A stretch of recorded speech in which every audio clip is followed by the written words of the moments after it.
Arnau. Arnau. Hola, Isi. Hola, ¿qué tal, Paco? Hi, Isi. We are live already, I think, on LinkedIn. So, yeah, we're going to get going very soon. I mean, it's still 4 p.m. We have over 200 attendees that have RSVP our webinar. So, massive success on that front. Let's see how many end up showing up in the end. How are you doing today, Isi? Are you in Barcelona? Oh, I'm really good. Thank you, Arnau, for inviting. Yes, we are in Barcelona. Not too hot, not too cold. Life is good. There we go. Okay, amazing. So yeah, because we only have 1 hour to proceed with this presentation, we're gonna move right away to the topics because we have such a long presentation to go through. And of course, thank you, Easy and Canactiva, for the sponsoring of the report and also for all your insights and your support in this elaboration. I believe this is key to move forward the market in Spain. Same as in everybody, no, we need a strong lobby and strong industry to push forward the big challenges of the next years. So anyway, just moving ahead on the 6 topics that we want to cover today. So we have only about 10 minutes per topic. So as said, we're gonna be proceeding fairly quick. At the beginning, of course, we're going to review the legal changes that have happened over the last few months, which are the first change in the Spanish legislation since the 1960s, which is something remarkable. And I also want to get the insights and the response of EC, which of course is a market operator in the CBD space, how he sees this evolution. Then we're going to look at the market size for cannabis in Spain. So what's the consumption and how is consumption? Well, first, how can we estimate the consumption, but also which sectors capture most of the economic activity in the Spanish market. Then we'll move to the production landscape statistics that we have in the sector from both the Medicines Agency and the Agricultural Ministry. So how much is produced legally in Spain every year. Then we're going to move to the retail landscape because there are hundreds of shops in the Spanish market. So let's see some of the trends in that regard. And at the end, we're going to look at the regulatory next steps. So what should we be doing over the next couple of years in the Spanish market? And of course, we're going to end with the Q&A. So of course, please feel free to drop your questions on the comments so that we can answer them at the end. I'm trying to see how many people have joined already. I think we are 30 people, something like that at the moment, which is very nice. So let's get into it. Isi, do you have anything that you want to say before getting started? Well, first of all, thank you, Arnau, for your job done. The data is very important for the market and for the sector. As you said, the industry needs data so we can communicate with the administration the necessities that we have with a good and reliable amount of data from our consumers and our operators, and so we have more arguments to move forward with something that needs it very much, because cannabis at the end is something that politically is not correct, and it never gives you votes. It always takes them away. So very complicated to regulate. So I hope with the job that people like you are doing, kind of monitor, very good job, we can help this out a little bit. So thank you, and yes, ready to comment your amazing job that you have done. Data from our consumers and our operators, and so we have more arguments to move forward with something that. Sorry, I'm getting some duplicated sound. Because cannabis at the end is something that politically is not correct, and it never gives you votes. It always. I'm hearing you again. So, sorry about that. Very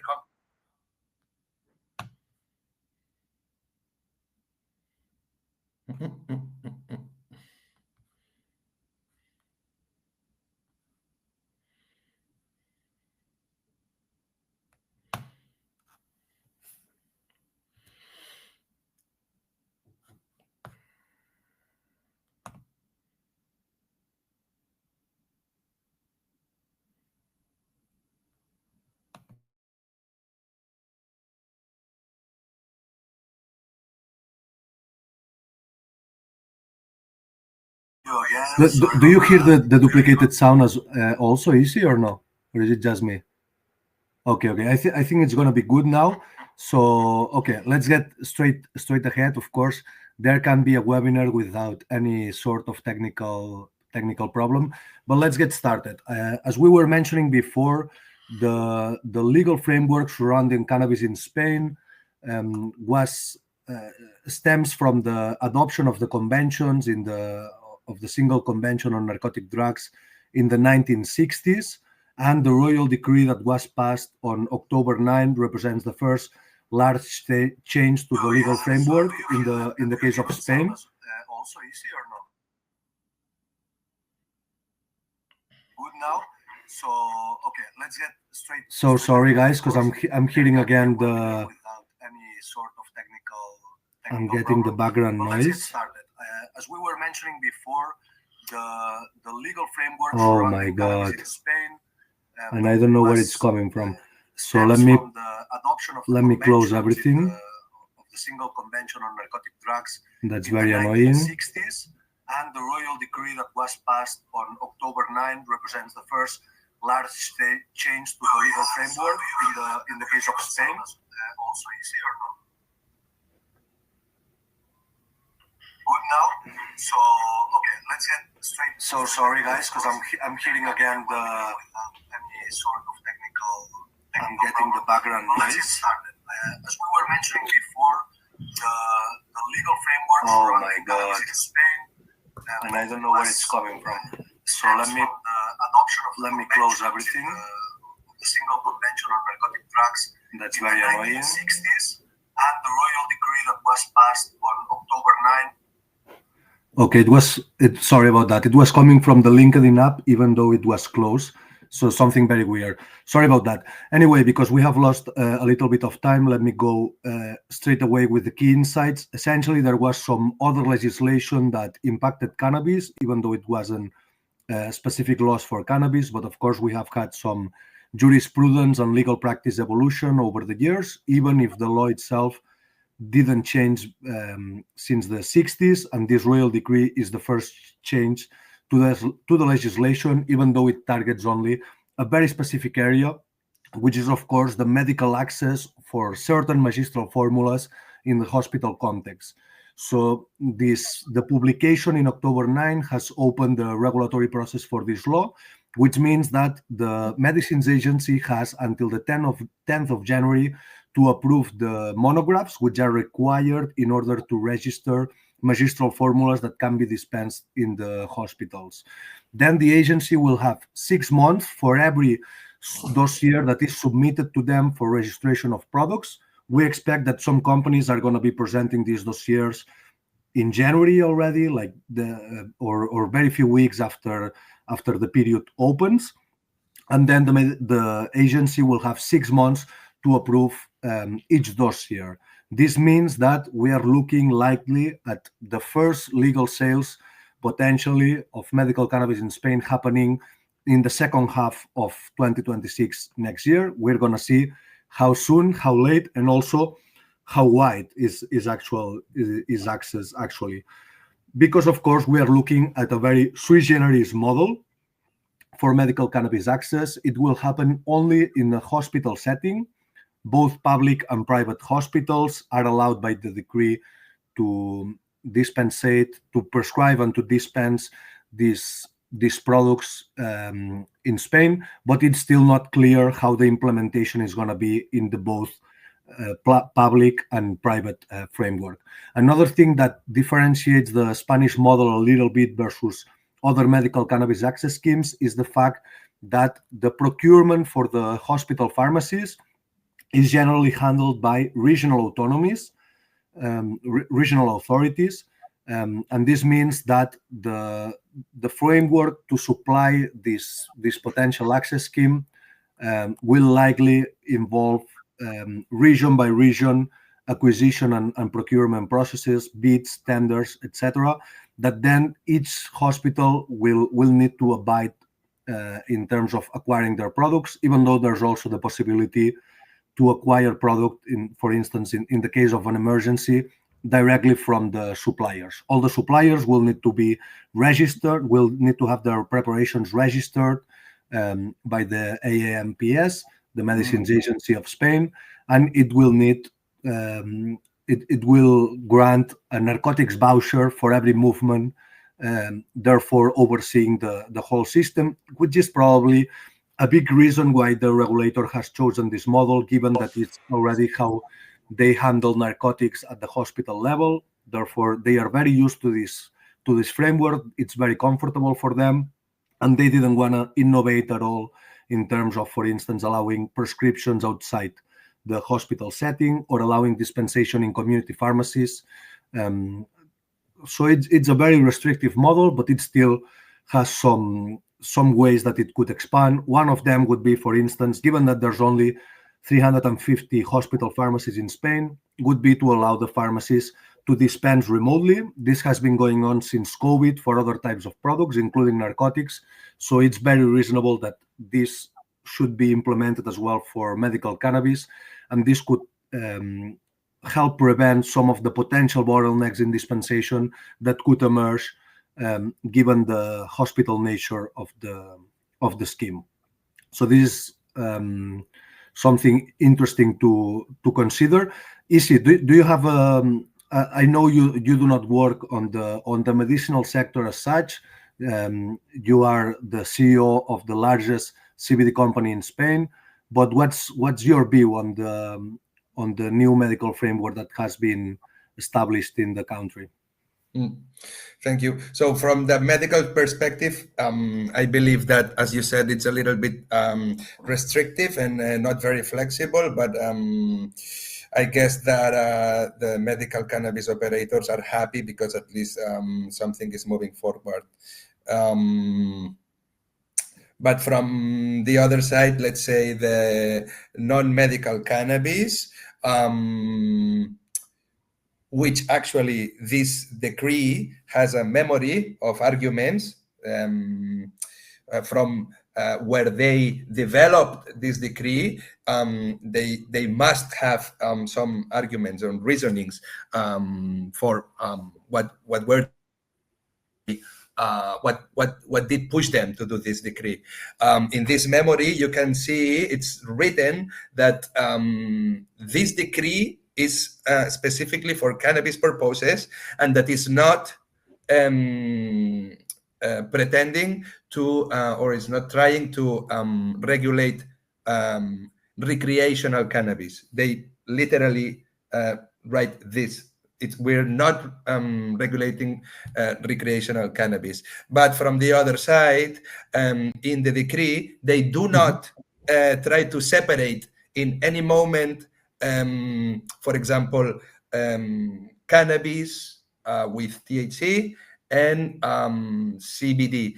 In some articles, there are some, let's say, ambiguities regarding CBD, THC, low THC in extracts, but it's mixing 0.2% of THC in extractions.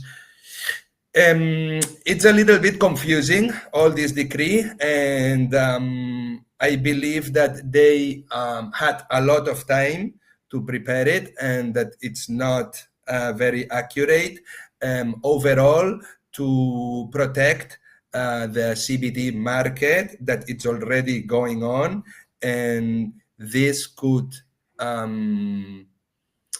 make problems to the shops, the CBD shops that you can find in the streets or online, that it is a real, and it's something that it's happening already, and there are thousands of shops already.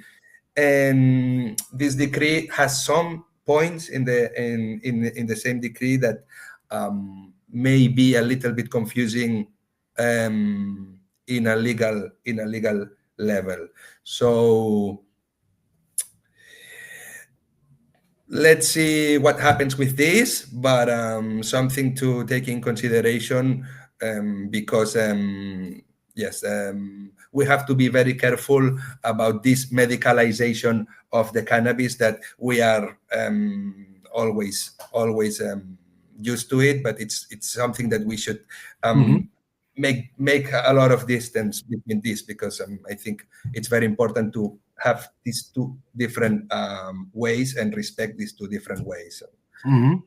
So it can be good for patients, but let's say it doesn't help the legal certainty of the CBD sector in Spain. That would be the summary of the Yes, matter. although the CBD sector did very good work commenting when there was a public consultation of this decree, and they claim, or we claim, all the CBD sector, that we achieved to make them remove this article that was very concerning for us, that was saying that the cannabis flowers were narcotic no matter the percentage of the THC. There are still some points in the decree that are very concerning. For example, the definition of cannabidiol, definition of CBD. It says that it is a compound from cannabis that has pharmacological effects. So with this in your hand, it is true that this decree, it's only directed to medical cannabis, but it may be mistaken or misinterpreted by a regulator, for example, at the moment. So very careful with this, and we are looking at it very closely to see what's happening. Okay. Appreciate it, Isi, and we're going to cover again the regulatory situation at the end. But first, I wanted to present you with some of the key data that we have obtained from our analysis. And let's start by the very basics, which is how much cannabis is actually consumed in Spain every year when we account for all the ways of accessing the product. We have three main methods through which we can estimate this figure, and the results of the different models are very different, so it's something to keep into consideration. We have prevalence models based on the answers to epidemiological surveys in the country. This is conducted every year in Spain. It's called the Edades survey, and then it's interpreted by the EUDA, the official agency for drugs of the European Union. It's the figures that they use for their own estimates at the European level, integrating the data from all the countries. Using this method, in the case of Spain, we estimate the demand every year in Spain is north of 600 tons, which is a dramatic increase of over threefold compared to 20 years ago. So it's still a growing market, the consumption of cannabis in Spain. Another method that we have that is also based on epidemiological sources, but in this case, based on the analysis of THC metabolites in wastewater, and this is conducted by a network of wastewater management analysts in Spain that is called ESARNet, and they assume 13 milligrams of THC per day an inhabitant is the average in Spain, which would turn to about 1,200 tons of potential demand in Spain, which is pretty big. And then the third method to estimate the size of the market would be through the golden rule that used by the Drug Agency of United Nations, which is essentially multiplying by 10 the amount of seizures that have happened in the country, and this would bring for Spain the massive figure of 2,400 kilograms, which is quite a bit. we can see that the methods have different advantages and disadvantages. So, for instance, in the case of Andalusia, we can see that the scissors model vastly overestimates it because it has, of course, the traffic through the Strait of Gibraltar, which brings it way higher. But even if in this model we normalize the figure for Andalusia, let's say, and we assume perhaps more reasonably 150 tons, this would bring also the supply model back to the 1,200 tons, similar to the wastewater analysis that we were mentioning before. Therefore, what I think is very reasonable to say is that the demand of cannabis in Spain is between 600 and 1,200 tons per year, but where it falls can depend on several factors, including, for instance, the importance of tourism or foreign people also using cannabis. This is registered by the wastewater analysis, but not through surveys, because it's only surveys of resident people, for instance. So it's something to consider to give light on the figures. No, so this is the analysis of all this map shows all the wastewater stations that captured the amount of THC metabolites per day. And we see, for instance, that in the case of Catalonia, which explains the figures that we were seeing in the slide before, it's way higher compared to many of the other areas. And we see that potentially more urban areas such as Madrid or Valencia tend to be higher placed than other regions. And we also see Canarias, which is another area that has quite a bit of tourism and also cannabis club activity, etc. It also ends up being quite high. So it also shows that there's a certain regional diversity in how consumption is approached in Spain. But then if we go back to the prevalence model and what the surveys tell us, through the data survey, we see that over the last 30 years, the amount of people that have used cannabis sometime in their life has doubled in Spain from 23 to almost 45%. But we see that, for instance, the frequent consumption, which are the two lines in between, hasn't increased quite as much. And we see that daily consumption has tripled compared to the first figures from 1997. But actually, if on the graph on the right, we can assess the daily consumption by both men and female, and we see that there was a large increase during COVID, the pandemic, potentially because people were coping with mental health issues, etc., etc. And this has come back down in the case of men in the recent surveys after COVID, but in the case of women has remained pretty high, and it's double the daily use rate that women had in 2011. This means that the gap between males and females in terms of daily consumption is closing down. And when we transform, let's say, the amount of people, the amount of consumers, given the frequency of consumption that they report, and given the amounts that they report to be consuming, we get to the 600 tons that we were mentioning before for the prevalence model, which is a fourfold increase compared to the 157 that we assume were consumed in 1997. So we see that the consumption, despite the fact that the number of consumers is not growing so fast among the new generations, it is nonetheless, it still carries certain inertia. And this means the Spanish consumption market is one of the largest in Europe. Let's remember that in the case of Germany, which has 85 million people, quite a bit more than Spain, the estimated consumption using the same method is between 700 and 800 tons. So the potential for a legal Spanish market is certainly on the same level as the largest countries in Europe, including Germany, France, Italy, and the UK. And we see that flower in the last 10 years has remained the dominant format, with half of people reporting using only flower, even though there's the other half that also uses hash, but the amount that only uses hash is 1 in 5 consumers in the case of Spain.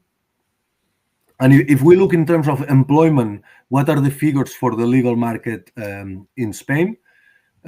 We see that there's about 7,000 people that are working in the legal cannabis sector in the country, and this, despite the fact that one might think that it would be concentrated on potentially production areas of, for instance, the southeast of the country, we see that actually Barcelona, Madrid, and Valencia concentrate most of the activity. Actually, they amount to 50% of the employment, and this is due, as we see on the right side, because of course most of the employment in the legal cannabis sector is in retail and B2B distribution as well. But the production sector, even though it's true that it has a certain predominance, for instance, the genetics market in Spain is very important, but in terms of the total employment, it's about 20% of the employees in cannabis in Spain work in production, essentially, compared to retail and distribution. So in terms of the market size for legal sales in Spain, we define three main verticals through which we process the revenues that we obtain from the commercial registry in Spain, from the annual accounts of the different companies. And we estimate that the market size for the legal sector is north of 500 million a year, which makes it a sizable sector. But still, if we compare it with the illicit market, as we can see on the pie chart, it's still a minority of the cannabis sector in Spain. Of course, the fact that we haven't had bold regulatory moves means that 85% of the market is still illegal. And in terms of the three legal sectors, what we see, of course, is that the grow shop was the first market to develop 20 years ago, and it has been growing for these 20 years. It had a big boost during COVID that then has been coming down. In the case of the medicinal market, it's something way more new. For a while, there was only the sales of approved pharmaceuticals like Sativex and Epidiolex.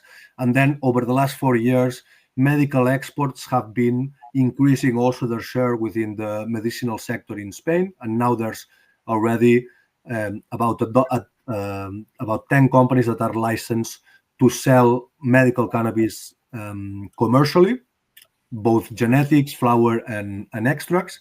And then finally, we have the hemp sector, which has also saw a big boost after important legal changes in countries like the US or Italy in the 2017, 2018, and also saw massive development during the pandemic, growing to over 100 million euros in Spain. And we estimate that in the last few years has been slightly south of 150 million euros, due to potentially to multiple factors, among which the legal uncertainty in the market, given what we were discussing before, that it's not well defined in the legal framework how to treat hemp. Potentially, some companies have also went overseas, went elsewhere with more favorable regulations, and there's also been a dynamic of price compression over the last few years. So, Isi, how do you assess the growth of the CBD market, and how do you see it going over the next couple of years?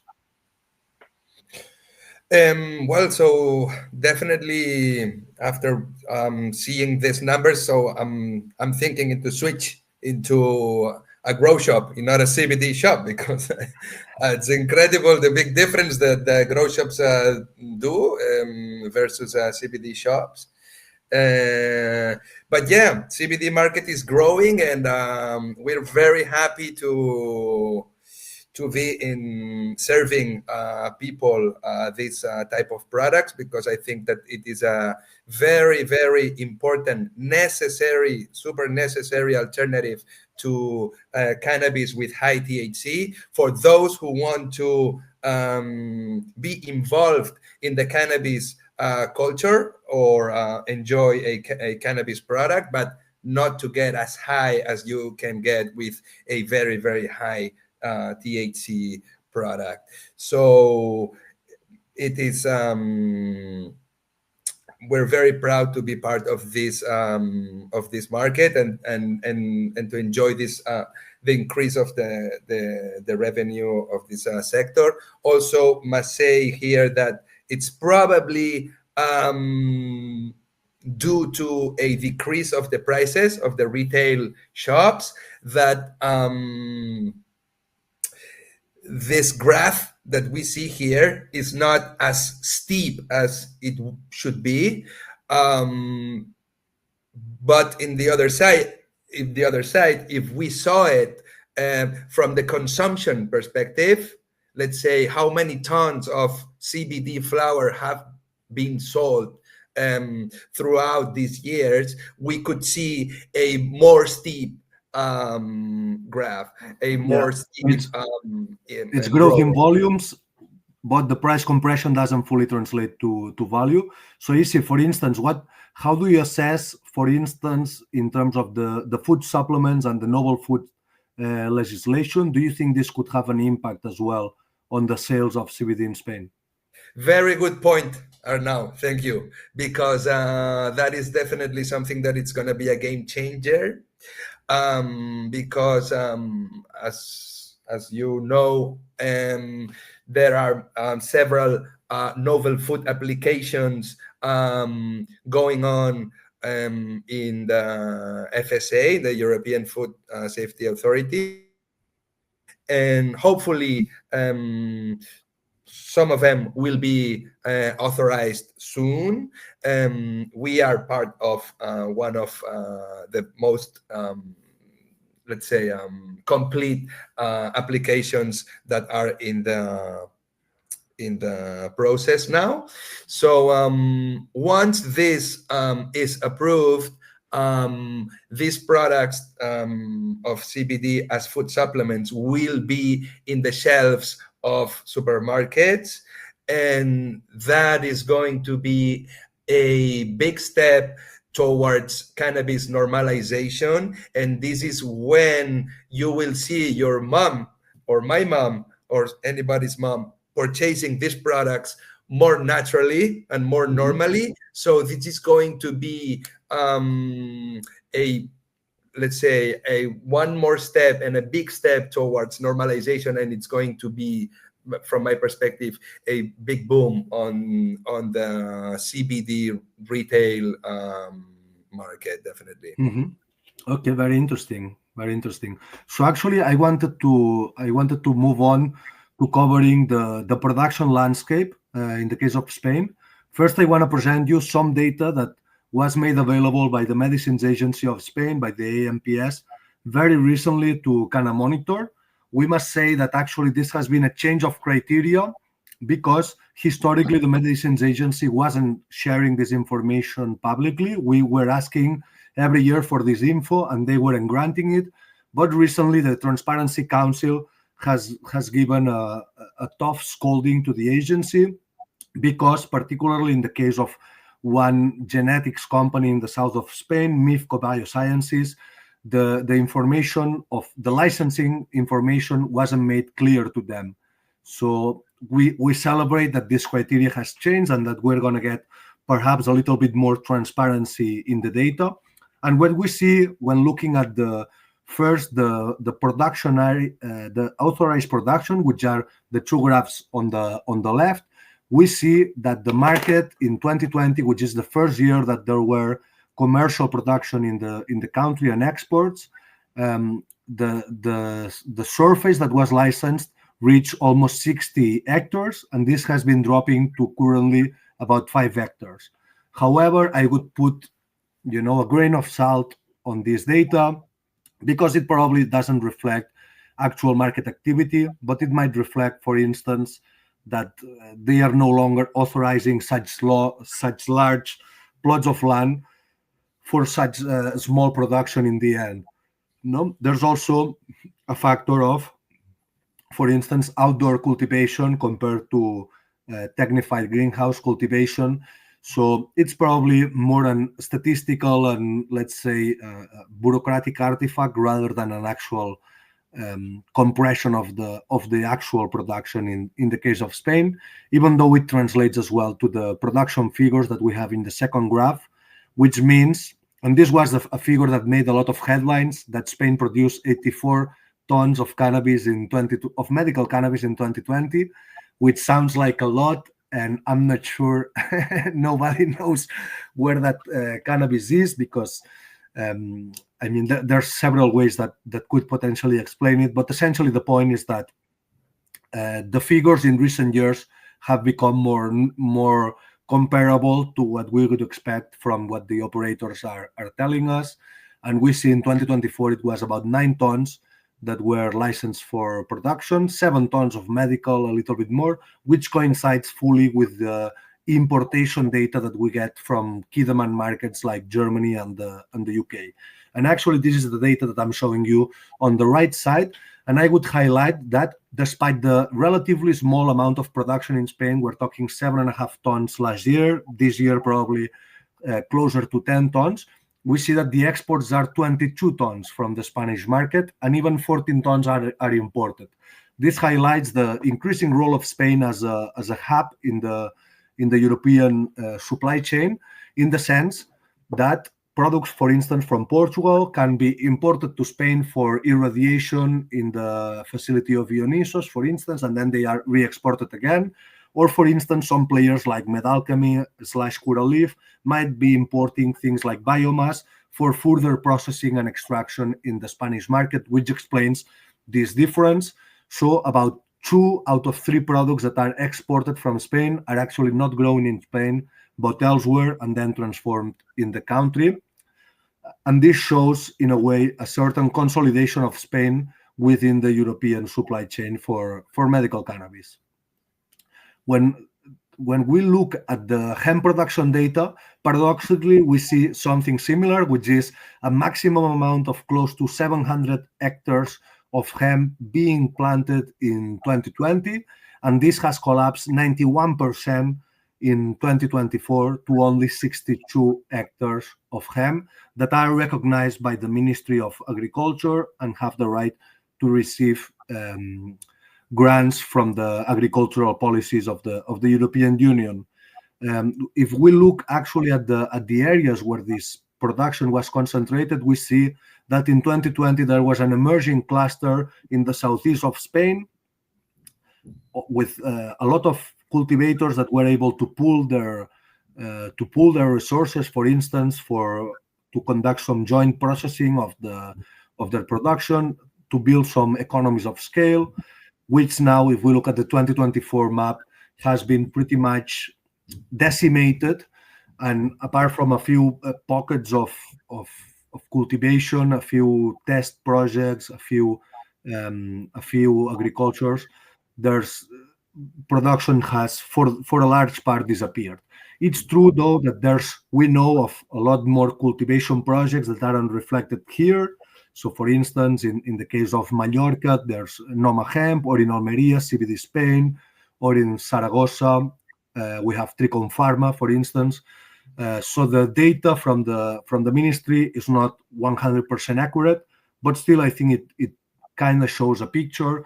And even though there's some economic factors that might be behind this that also affected other hemp-producing jurisdictions, for instance, in the United States, I think in the case of Spain, a critical aspect was in 2021, the notice that the anti-drug prosecutor sent to all the police forces, saying that the hemp plots should be treated, in some cases, CBD flower plots should be treated as a narcotic or something like that, which is an interpretation that is no longer followed by most countries in the world. Even the INCB came out in 2023 to say that CBD production is not a narcotic because it's completely deprived of narcotic properties. So it's like focusing the enforcement on the bottle rather than the alcohol content inside the bottle. It's something crazy like that. And this has put a tough situation on a sector that originally had a lot of potential in Spain. And actually, easy, if correct me if I'm wrong, but you started also planting hemp at some point in the Spanish economy, and then you decided to move on and focus more on the downstream retail and distribution. Well, first, what do you think of these figures, and why do you think that is? And what does this tell us about the treatment of hemp and CBD in Spain? Thank you. So yes, as you said, and as it can be seen in these graphs, there was a big spike of cultivation of hemp cultivation hectares right by COVID.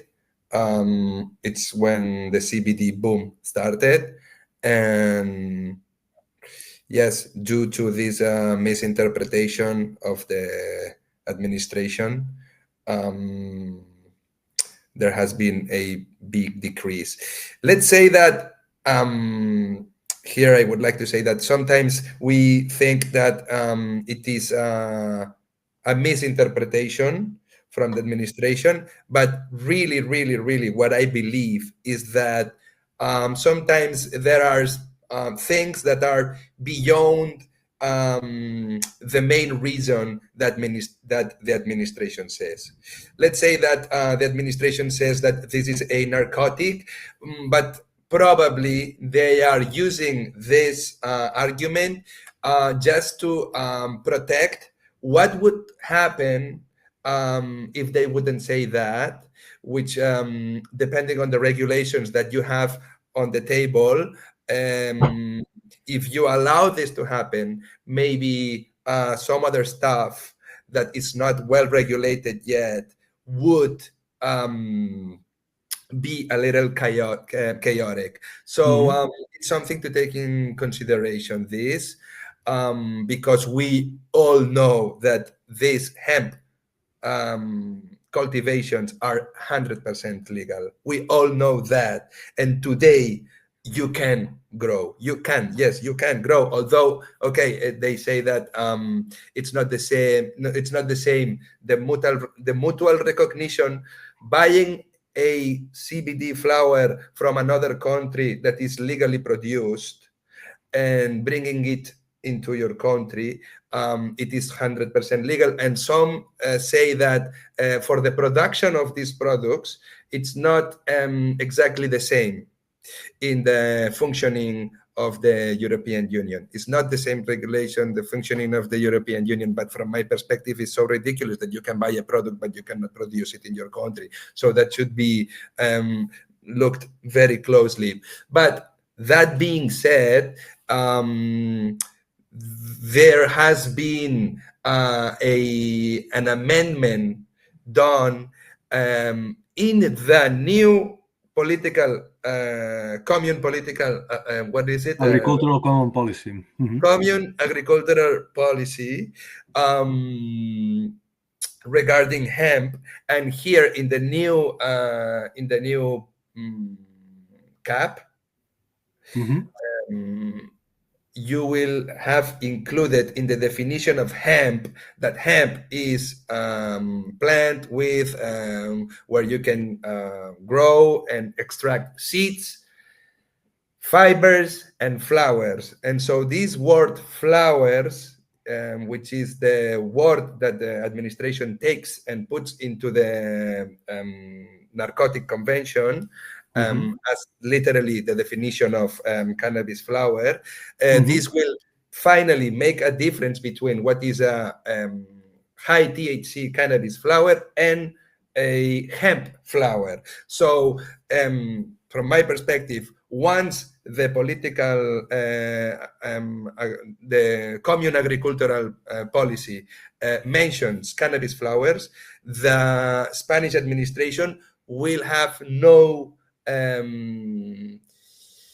get away to like allow this to be cultivated. But Mhm. I also believe that they are preparing also some regulations in the background To prevent that. to make sure that once we can grow hemp, this other stuff that will be happening afterwards will not be chaotic.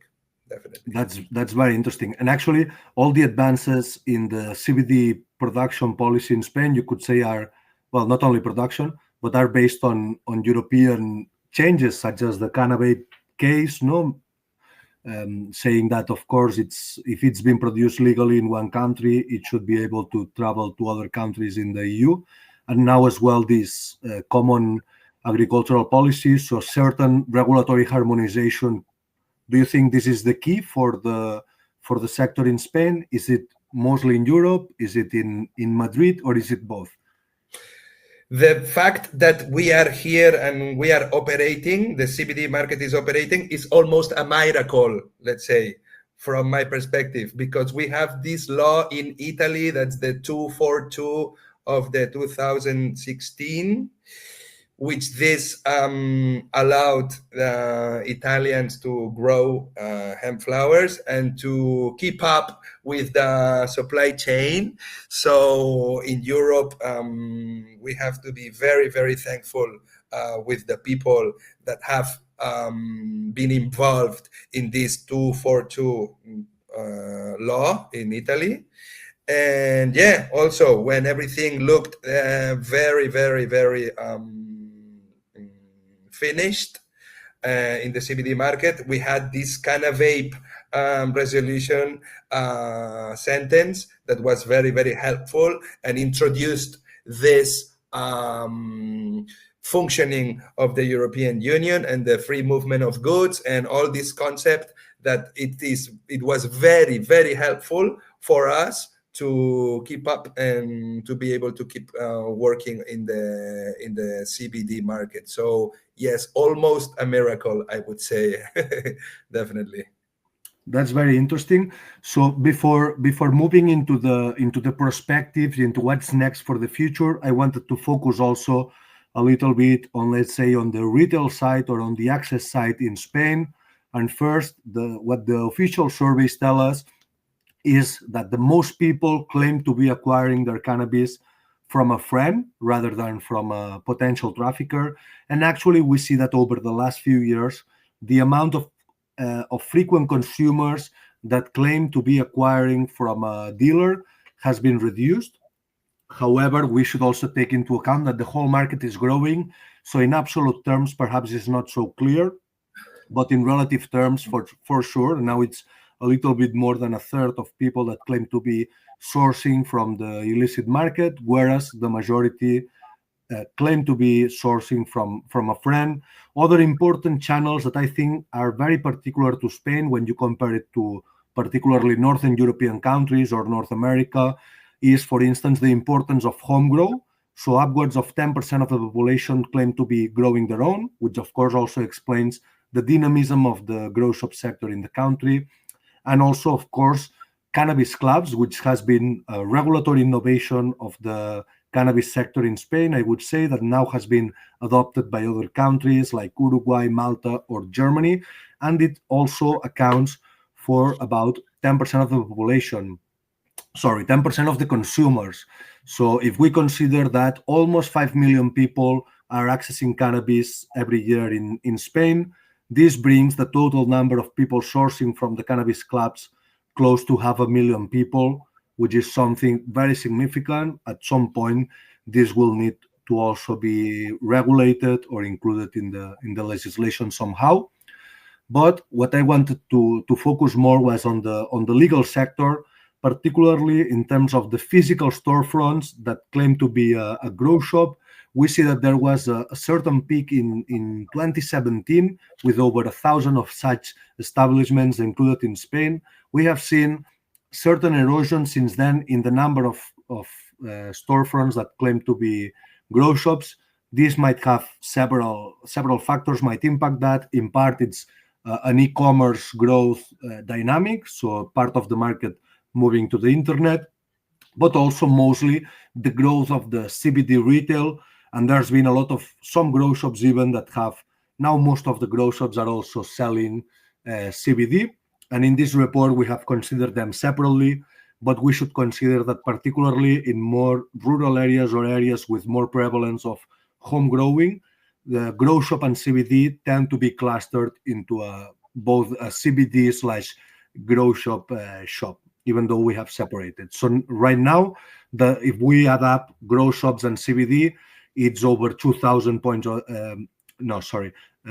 It's over 1,300 points of sale in Spain, which means that the retail in the cannabis specific retail in the country continues to emerge. And this is something that we analyzed in detail in the case of CBD shops, looking at the ones that were open last year and the ones that are open this year. Our calculation is that about 700 shops are specialized in CBD only in Spain.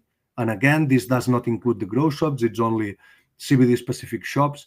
And this type of shop originally was very much focused on certain urban areas like Barcelona, Madrid, and also touristic areas in some cases.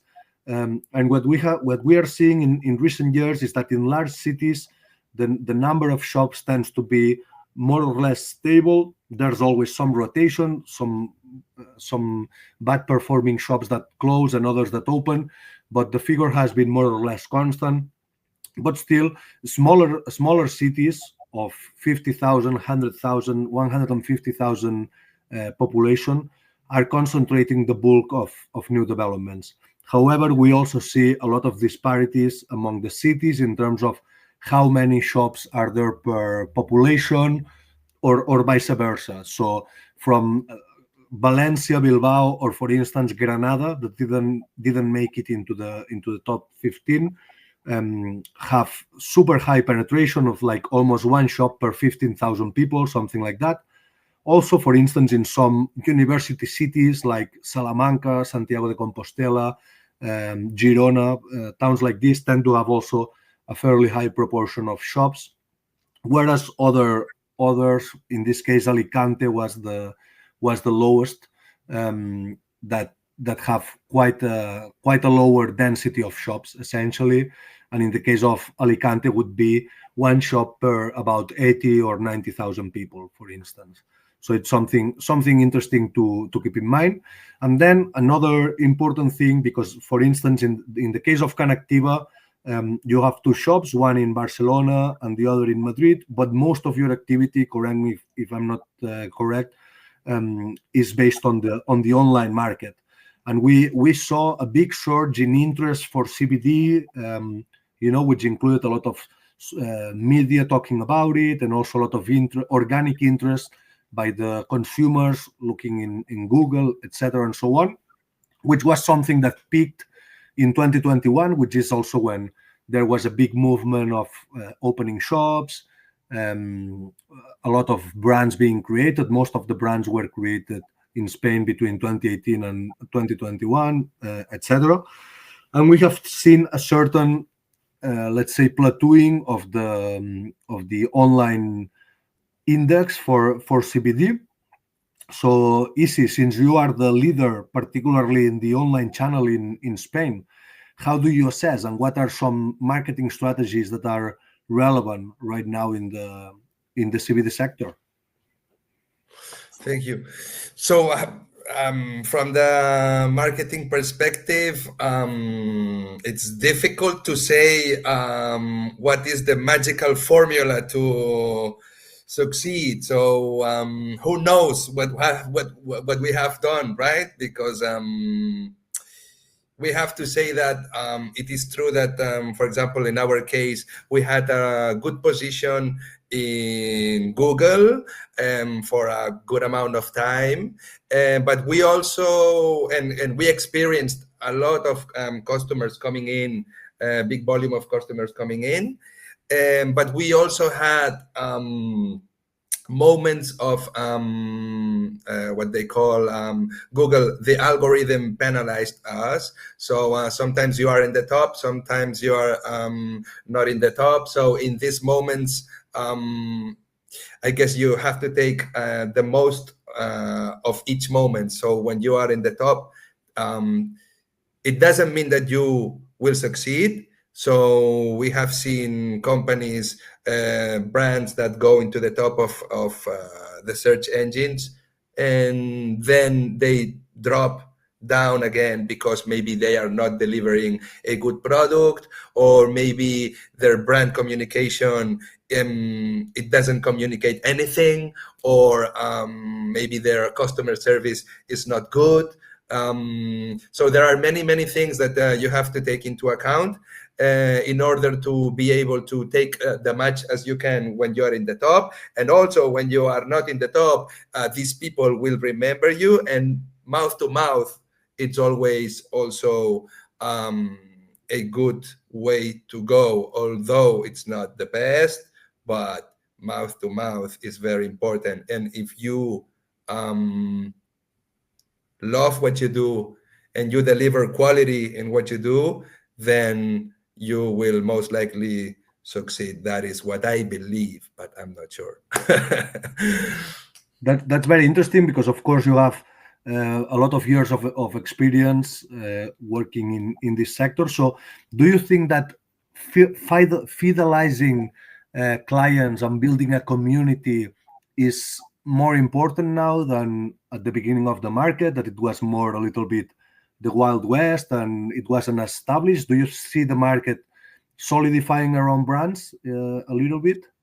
Yeah, definitely. One day I thought, okay, I'm going to do a new brand. It's going to be label-less. It's going to be black and white. It's going to not express anything, and I'm going to break the prices of the market and see if it works. And I'm sure I didn't do it because we have a lot of work in Connectiva, but I'm sure it would work because there are many different angles that you can work with in order to get more customers. So one of them is price, definitely. The other one is communication, probably. And it's probably one of these two. It's or you deliver a good branding and a good communication, a good message, or you deliver good prices, or either of both. So I believe that if you have a good balance between these two, you may deliver. You may have a good result out of it. Yeah. Amazing. Okay, so we're getting to the end of the webinar. And actually, what I wanted to cover was the next steps for the Spanish market. So, of course, there's no scarcity of skeptics that consider that this regulation was very conservative, was very limited in its purpose, very constrained in how it's designed that medical access would work. And there's also concern that the implementation is not going to be as fast and as wide as it could be. There could be some delays compared to what the timeline was supposed to be for its implementation, and there's still uncertainty on some aspects of the model, including, for instance, the private hospitals and also the telepharmacy, as mentioned, as well as how the financing for each region is going to be. So something that I think all the industry needs to be pushing for right now is that the implementation, it cannot take us 4 years like it has taken us just to get this very limited decree. So we should really be pushing, for instance, for the education initiatives for the prescribers. These are going to be critical for the adoption in the healthcare system.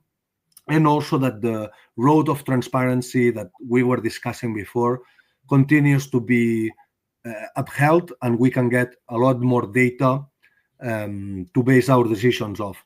And related to this, one of the proposals that we make also in our report is looking at the trends in Central Europe in particular, is the fact that the mechanisms to establish wide-based experimental and observational access pilot projects are implemented. This would be very useful because the regulator and the authorities are always claiming that there's no evidence for our proposals.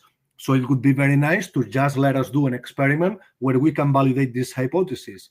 Because if we let 1,000 people, for instance, access cannabis flower in a pharmacy, we'll know if we can design the studies to know if there's actual deviation to the illicit market, like they are claiming, or if there's any public health problem with those initiatives. So it's very important that we can get more evidence and that the government implements it. And also, I think that creating a public observatory, an institution in Spain that is responsible for analyzing all the data from the cannabis market, let's say, would be helpful. There's already a drug observatory that approaches it more like epidemiologically and from public health concerns. There's also in the royal decree, the parliament is supposed to hold an annual session to discuss. A commission of parliament is supposed to hold a session every year, but this is likely insufficient because, to be honest, it's not so much about the ideology of the different political parties that should, in my opinion, make the decisions on how the Spanish market should evolve. So I think this should be based on experts looking at data, looking at evidence, and stop with, sometimes it has become a matter of political debate, even when the actual discussion was not about recreational cannabis or whatever, was about very, very basic things such as the medical access, but still some political parties decided to push a prohibitionist narrative. This is not necessary, let's say. And of course, another aspect that still remains for Spain is the normalization of the CBD situation, in a way, like we have been discussing throughout this webinar with ICI. So there's essentially 4 key models for regulating CBD that we could discuss.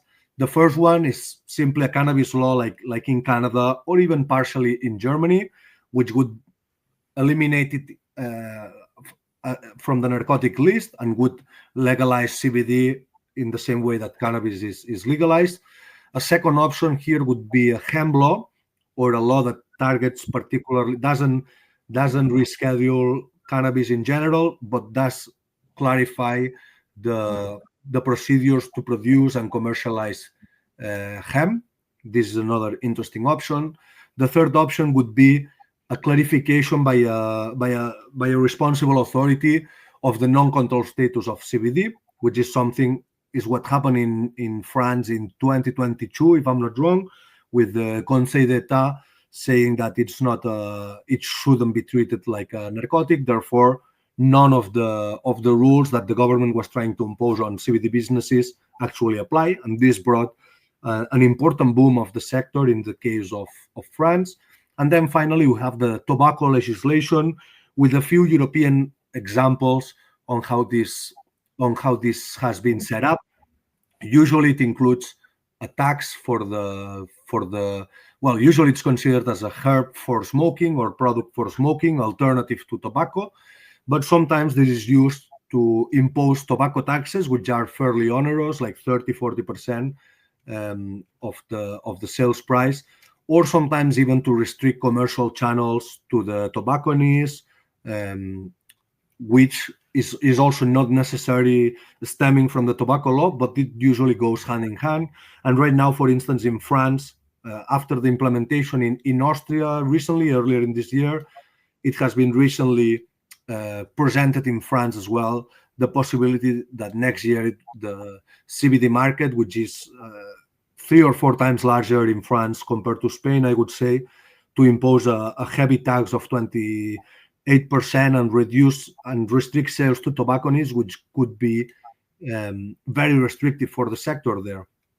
So, Isi, of course, you are an expert on this topic because you have been following it for the last 8 years. So what can you tell us about the prospects for regulation? What do you see?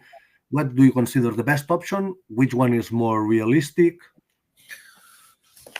So this is definitely one of the key parts of our industry, although the people, they're not very aware of it, but it's a very interesting point. It's definitely something I would have liked not to speak about it today here, because it's a very, very concerning point, and it's a very delicate moment right now, where in Europe there are many different regulations towards this subject. So, and also in the background, the member states are taking their actions to try to control it. And in the case of Austria, for example, it was a big, how to say it, disaster for the sector when this sentence clarified some points regarding the commercial regime of hemp flowers. And let's say that Austria was, I think, I'm not sure if this the first, but maybe it was the first member state to regulate hemp flowers as a smokable product. So it was 100% legal to sell CBD flowers in Austria. And there was a good market developed there with specialized CBD shops. And then, because of a paragraph in a law that they had, all these shops had been shut down, and all the CBD flowers are now sold only in tobacco shops, because there is a monopoly law that takes every plant that can be smoked into the tobacco shops. So there was a big disaster there, because all the shops, obviously, you don't have to close, because you can still sell CBD oils, but most of the revenue that they were getting was from CBD flowers. So this is very bad for the Austria operators, and this is something that I hope we can stop it to happen in France, and I hope we can stop it to happen in the other member states. And I hope we can revert it in Austria also, because I believe that CBD shops or cannabis shops are very necessary. So we need cannabis shops, and we are not a tobacco product. It's a completely different. So I don't have any problem with tobacco shops, and I don't have any problem in selling CBD in the tobacco shops, because I believe I'm a very liberal person. So, okay, no problem. But I really believe that we need cannabis shops. And if we can protect these cannabis shops now for CBD, I think it's a good starting point for cannabis stores with THC in the future that are not medical.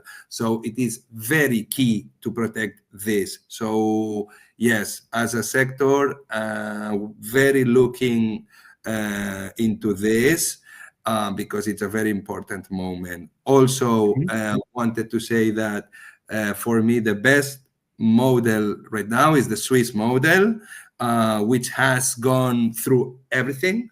So it started selling as a ornamental product, as we are selling it now in most of Europe, except by the countries that have regulated it as smokable flower.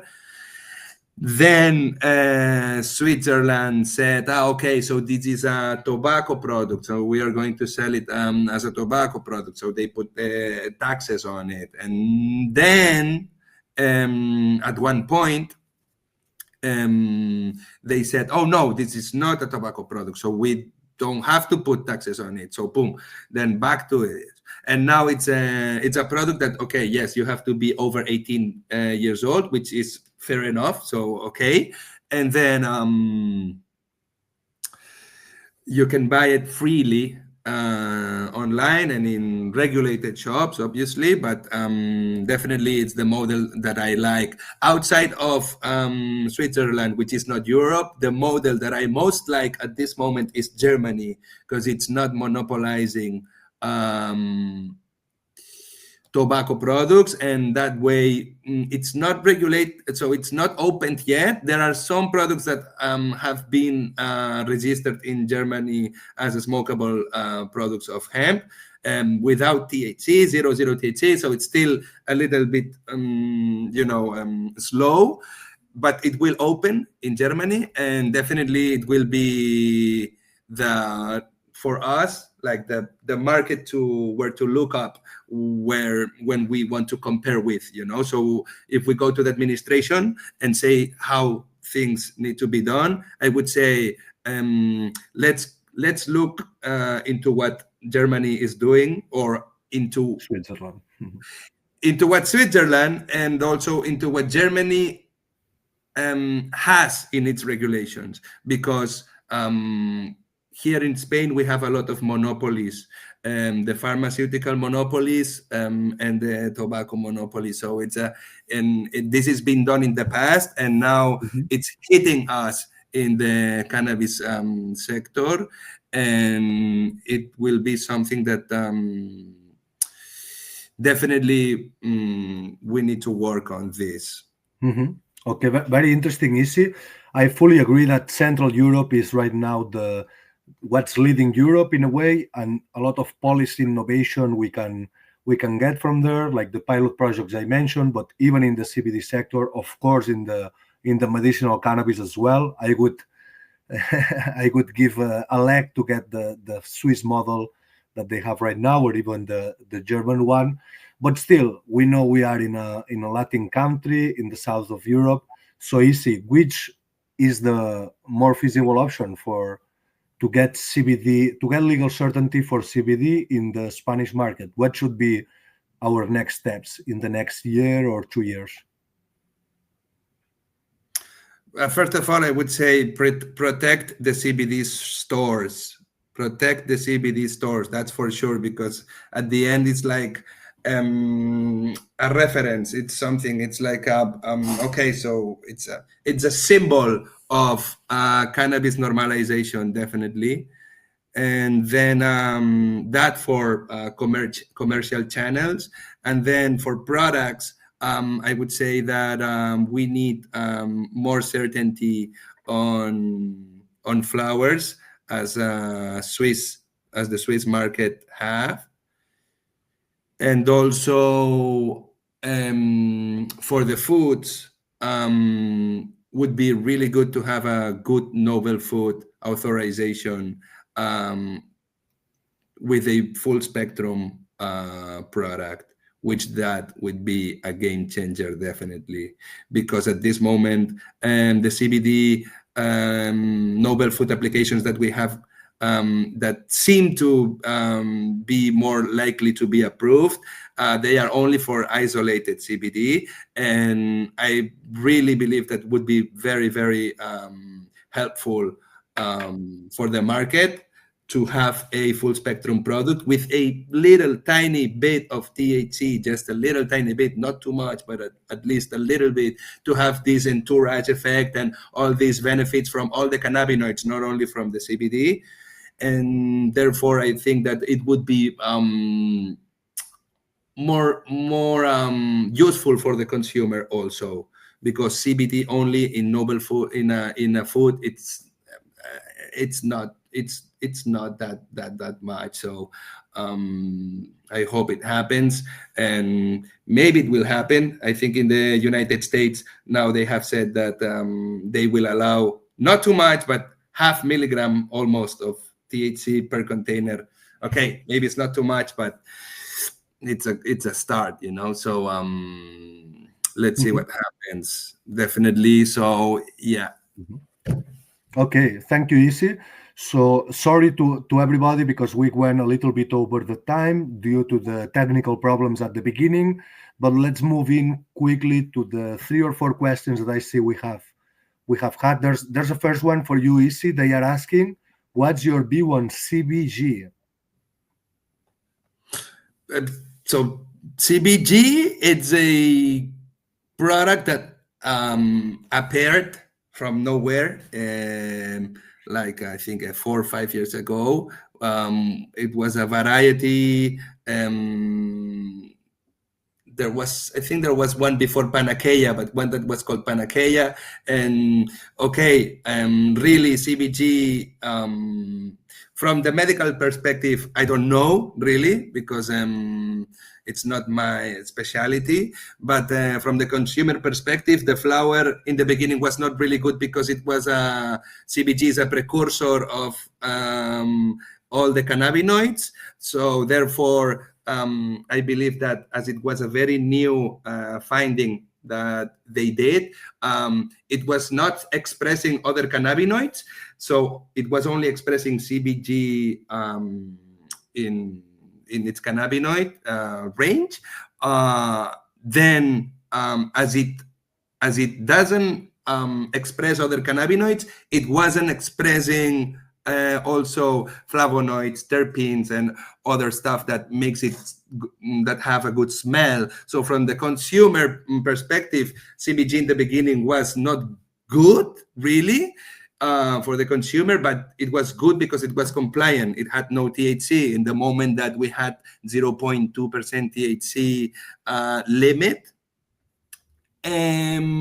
But now I am seeing very, very good genetics, high CBG, very low THC, and yeah, probably in the future will be a very good option for people that don't want any THC or very, very, very low THC.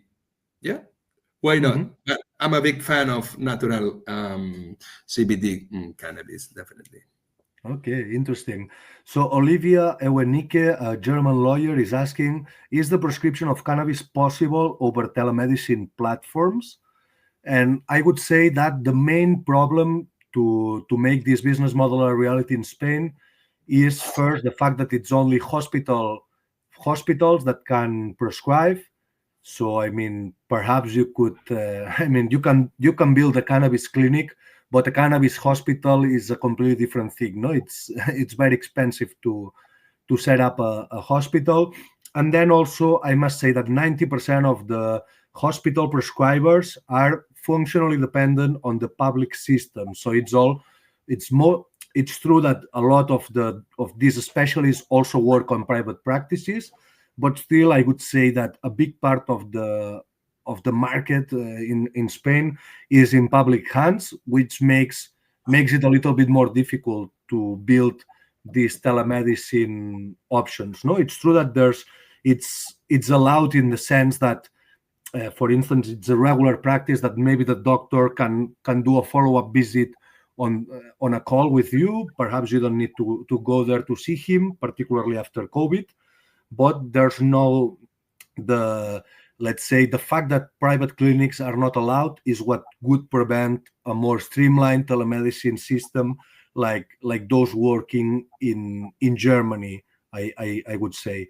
And this is why one of the reasons of, which is more explained in the report, why we consider that the Spanish market as it is could reach maximum a 10% penetration compared to the German model. So if the application of the German model in Spain would mean that over 500,000 patients would be treated in a few years. Under the current circumstances, I think the best case scenario would be treating something like 50,000. And this is a very, very blue sky scenario, assuming that everything works perfectly, which is not how things tend to work in Spain. but still, of course, we are looking for sure at these business models, Olivia, and in particular telepharmacy, which is simply the hospital pharmacists shipping the products to the patients in their house or in a pharmacy that's next to their house, instead of having them come to the hospital to pick it up. I think this would be also very, very interesting for the medical market in Spain to actually develop.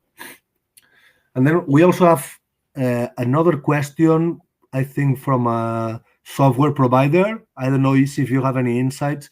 He mentions, what's the best entry point for external tech companies, greenhouse automation, data, etc., to collaborate with Spain's cannabis industry? He says the ecosystem is restricted and closed. So what should tech companies do to work with cannabis companies in Spain? What do you think, Isi?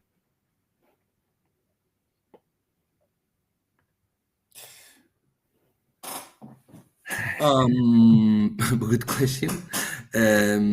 So let's say that at the moment there are no much companies in Spain that grow cannabis, but I'm sure that there's a lot of work to do in it.